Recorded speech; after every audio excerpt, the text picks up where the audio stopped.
తెలంగాణ భవన్లో మాజీ మంత్రి బీఆర్ఎస్ ఎమ్మెల్యే హరీష్ రావు మీడియాతో మాట్లాడుతున్నారు. లైవ్ చూద్దాం. ఉమ్మడి ప్రాజెక్టులన్నింటినీ కూడా కేఆర్ఎంబీకి అప్పచెప్పడానికి నిన్నగాక మొన్న ఢిల్లీలో జరిగినటువంటి సమావేశంలో ఒప్పుకున్నారని, ఈ ప్రాజెక్టులన్నీ కేఆర్ఎంబీ పరిధిలోకి పోతున్నాయని చెప్పి వార్తలు వచ్చాయి. అంటే కేంద్ర జలవనరుల శాఖ మొన్న జరిగినటువంటి మీటింగ్లో ఆంధ్రప్రదేశ్, తెలంగాణకు చెందినటువంటి ఇరిగేషన్ అధికారులందరూ కూడా ఢిల్లీకి వెళ్ళారని, ఆ మీటింగ్లో ఈ కంబైన్డ్ ప్రాజెక్ట్స్ అన్నీ కూడా వెంటనే వారం రోజుల్లోగా కేఆర్ఎంబీకి అప్పచెప్పుతూ ఒక నిర్ణయం తీసుకున్నారని చెప్పి పత్రికల్లో వార్తలు వచ్చాయి. మరి ఈ ప్రాజెక్టులన్నీ కేఆర్ఎంబీకి అప్పచెప్పితే అది తెలంగాణకు తీవ్రమైనటువంటి అన్యాయం జరిగేటువంటి అవకాశం ఉంది. వాస్తవానికి ఈ విషయం కేఆర్ఎంబీ 15 జూలై 2021లోనే ఒక నోటిఫికేషన్ ఇచ్చింది, ఈ ప్రాజెక్టులన్నీ కూడా కేఆర్ఎంబీకి అప్పచెప్పాలని. కానీ దాన్ని తీవ్రంగా అప్పుడు మేము దాన్ని వ్యతిరేకించాం. మీరు డైరెక్ట్గా కేఆర్ఎంబీకి అప్పచెప్పడానికి వీల్లేదు అని. దాన్ని అప్పటి నుంచి కూడా జరుగుతున్నటువంటి బోర్డు మీటింగ్స్లో అటు ఆంధ్రప్రదేశ్, అటు కేఆర్ఎంబీ అంటే కేంద్ర ప్రభుత్వ అధికారులు దీన్ని అప్పచెప్పాలని ఒత్తిడి తెస్తూనే వచ్చారు. ప్రతి బోర్డు మీటింగ్లో కూడా అటు కేంద్ర ప్రభుత్వం, ఇటు ఆంధ్రప్రదేశ్ ప్రభుత్వం ఇది వెంటనే కేఆర్ఎంబీకి అప్పచెప్పాలి అని వాళ్ళు మా మీద ఒత్తిడి పెంచేటువంటి ప్రయత్నం చేసినారు. కానీ ఆ రోజు మనం చాలా స్పష్టంగా చెప్పాం, ఇట్లా మేము ఏకపక్షంగా అప్పచెప్పడానికి సిద్ధంగా లేము. మా తెలంగాణ ప్రయోజనాలను కాపాడుతూ మాకు తెలంగాణకు న్యాయబద్ధంగా రావాల్సినటువంటి హక్కులను మాకు అందజేసిన తర్వాతనే మేము ఒప్పుకుంటాం తప్ప అప్పటిదాకా ఒప్పుకునే ప్రశ్నే లేదని చెప్పి కూడా మనం గతంలో స్పష్టం చేశాం. గతంలో కొన్ని డిమాండ్స్ కూడా పెట్టాం. మనం కేంద్ర ప్రభుత్వం ముందు ఏం పెట్టినామంటే, ఇది బోర్డుకు అప్పచెప్పాలంటే ముందు ఆపరేషన్ మాన్యువల్ ఫైనల్ చేయండి, ఈ ప్రాజెక్టులను ఎలా నడుపుతారు. ఆపరేషన్ మాన్యువల్ లేకుండా ప్రాజెక్టులన్నీ కేంద్ర ప్రభుత్వానికి అప్పచెప్తే రేపు అడుక్కునే పరిస్థితి వస్తుంది.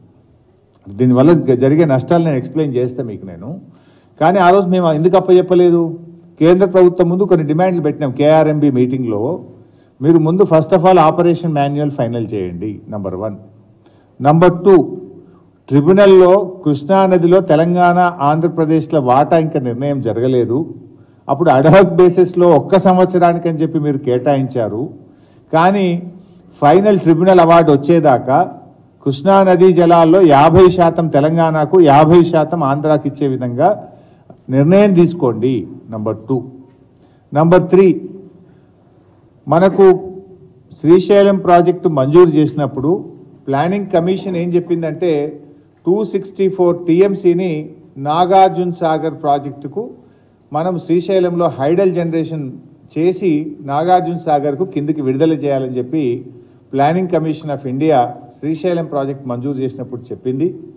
ఆ ప్రకారంగా 264 టీఎంసీలు విద్యుత్ ఉత్పత్తి చేసి నాగార్జున సాగర్కు విడుదల చేసే విధంగా మీరు ఈ రూల్స్లో పెట్టండి.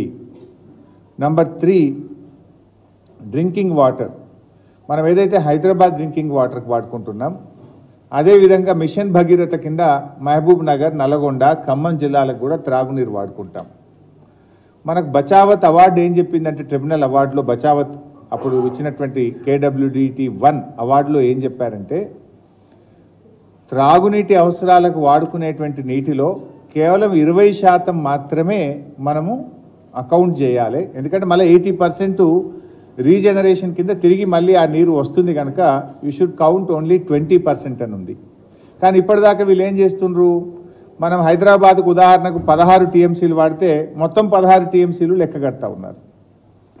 యాక్చువల్గా ఎంత కట్టాలో 20% అంటే 3 టీఎంసీలు మాత్రమే లెక్క చేసి మిగతా 13 టీఎంసీలు తిరిగి మన తెలంగాణ రాష్ట్రం వాడుకోవడానికి వాళ్ళు ప్రొవిజన్ ఇవ్వాలి.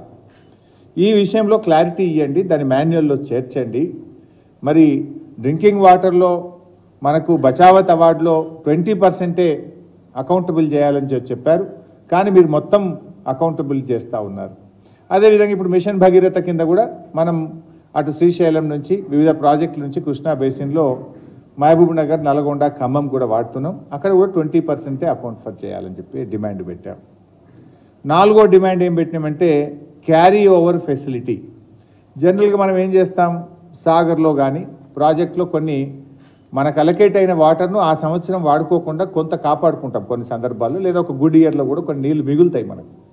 ఎందుకంటే నెక్స్ట్ ఇయర్ సకాలంలో వర్షాలు పడక నీళ్లు రాకపోతే నెక్స్ట్ ఇయర్ డ్రింకింగ్ వాటర్ అవసరాలను దృష్టిలో పెట్టుకొని కూడా కొన్ని కాపాడుకుంటాం. సపోజ్ నీళ్లు బాగా వచ్చినాయి, మరి మనం కాపాడుకున్న నీళ్లు క్యారీ ఓవర్ ఫెసిలిటీ కింద తిరిగి తెలంగాణ వాడుకోవడానికి హక్కు కల్పించాలి అనేటువంటి అంశాన్ని కూడా మనం ఆ రోజు డిమాండ్ చేశాం. అదేవిధంగా MDDL of Srisailam planning commission చెప్పిన విధంగా 830 ఫీట్లు మాత్రమే మెయింటైన్ చేయాలి, ఎందుకంటే that is a hydel project.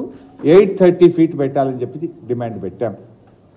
అదేవిధంగా పోతిరెడ్డిపాడు నుంచి వాళ్లకు న్యాయబద్ధంగా 34 టీఎంసీలు మాత్రమే వాడుకునేటువంటి హక్కు ఉన్నది.